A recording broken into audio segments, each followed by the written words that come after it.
Hello, my name is Natalie Villanueva, and I will be showing you how to create formulas on Microsoft Excel. So I created this sheet. Let's say you have a chart like this, and you want to subtract these two numbers. There are many different ways to do this. Here's one way. You would click on the cell, type in the equal sign, and then type in the cell you want to subtract first. B3 minus, and then you can click on C3, and then you press enter, and you get $55.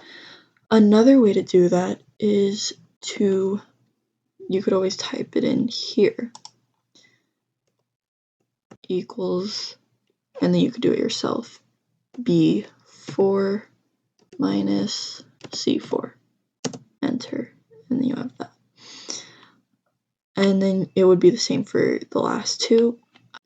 I also added another sheet to show you guys how to use addition.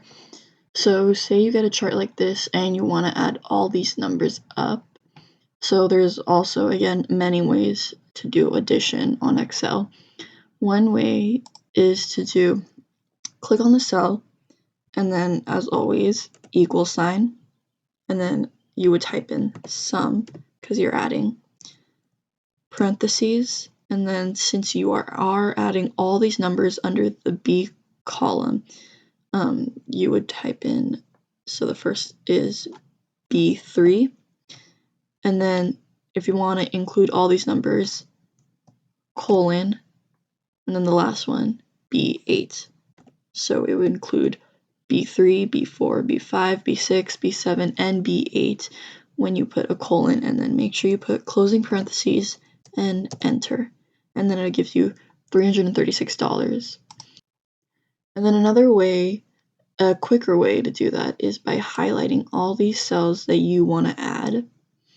And then since you are adding, all you have to do is click on this symbol right here, AutoSum, click it, and it adds all the numbers for you automatically. So that is also another way. And then if you are still having trouble and want to find out more on how to use Excel, File, go to New, and then take a tour, which is a more in-depth tutorial on how to use Excel, how to create more formulas, make charts, and more. Thank you.